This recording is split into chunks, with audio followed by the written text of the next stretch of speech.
దేశంలో రాజకీయ పరిస్థితులు ఎలా ఉన్నాయి? ప్రధాని మోదీ జనాకర్షణ పెరిగిందా తగ్గుతోందా? ఓట్ చోరీ అంటూ జనంలోకి వెళుతున్న రాహుల్ గాంధీని ఎవరైనా నమ్ముతున్నారా? బీహార్ అసెంబ్లీ ఎన్నికల ఫలితమే ఈ ప్రశ్నలకు సమాధానంగా భావిస్తున్నాయి రాజకీయ పార్టీలు. గెలిపే లక్ష్యంగా వ్యూహాలను అమలు చేస్తున్నాయి. నవరాత్రులు పూర్తి కావడంతో ఏ క్షణమైనా ఎలక్షన్ షెడ్యూల్ విడుదలయ్యే అవకాశం ఉంది.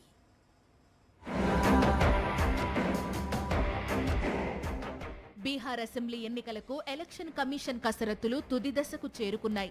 ఎన్నికల ఏర్పాట్లను సమీక్షించేందుకు chief election commissioner Gyanesh Kumar నేతృత్వంలోని ఈసీ బృందం రాష్ట్రంలో పర్యటిస్తోంది. 2 రోజుల పాటు ఈ టూర్ కొనసాగనుంది. రాష్ట్ర ఎన్నికల అధికారులు, పరిశీలకులతో కీలక సమీక్షలు నిర్వహించడంతో పాటు పౌర సంఘాల నేతలు, రాజకీయ పార్టీల ప్రతినిధులతో సమావేశం కానున్నారు ఎన్నికల అధికారులు. షెడ్యూల్ రూపకల్పనకు సంబంధించి అభిప్రాయాలు సేకరించనున్నారు.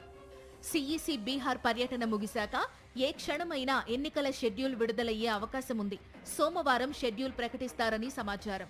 నవంబర్ 5, 15 మధ్య 3 దశల్లో పోలింగ్ నిర్వహించేలా తేదీలు ఖరారు చేస్తారని తెలుస్తోంది. ప్రస్తుత బీహార్ శాసనసభ గడువు నవంబర్ 22వ తేదీతో ముగుస్తోంది. ఈలోపే ఎన్నికలు నిర్వహించి కొత్త సభ్యుల ఎంపిక పూర్తి చేయాల్సి ఉంటుంది. 2020లోనూ బీహార్ అసెంబ్లీ ఎన్నికలు 3 దశల్లోనే జరిగాయి. అసెంబ్లీ ఎన్నికలకు సమాయత్తమవుతున్న వేళ బీహార్ ఓటర్ల తుది జాబితాను మంగళవారం ఈసీ విడుదల చేసింది. తుది జాబితాలో ఓటర్ల సంఖ్య 7.42 కోట్లకు తగ్గింది.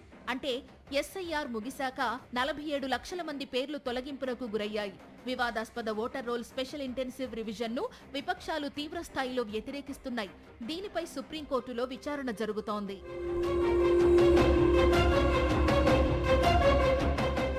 షెడ్యూల్ విడుదల కాకముందే బీహార్లో పొలిటికల్ హీట్ ఓ రేంజ్లో ఉంది.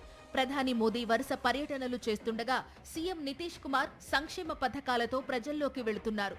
ఇటీవలే మహిళలకు డీబీటీ స్కీమ్ ప్రకటించిన ఎన్డీఏ ప్రభుత్వం 75 లక్షల మంది ఖాతాల్లోకి 10,000 రూపాయల చొప్పున డిపాజిట్ చేసింది. ఎన్డీఏలో సీట్ల సర్దుబాటు కూడా దాదాపుగా కొలిక్కి వచ్చింది. బీజేపీ నేతృత్వంలోని ఎన్డీఏలో జేడీయూతో పాటు Chirag Paswan LJP-RV, Jitan Ram Manjhi HAM, Upendra Kushwaha Rashtriya లోక్మంచ్ RLM భాగస్వాములుగా ఉన్నాయి. మరోవైపు విపక్ష మహాకూటమిలో కాంగ్రెస్, ఆర్జేడీ, వామపక్షాలతో పాటు వీఐపీ కలిసి పోటీ చేస్తున్నాయి. అయితే సీట్ల సర్దుబాటు, సీఎం అభ్యర్థిత్వంపై ఇంకా క్లారిటీ రాలేదు. బీహార్లో అధికార ఎన్డీఏ, విపక్ష మహాకూటమి మధ్య హోరాహోరీ పోటీ ఉందని సర్వేలు చెబుతున్నాయి.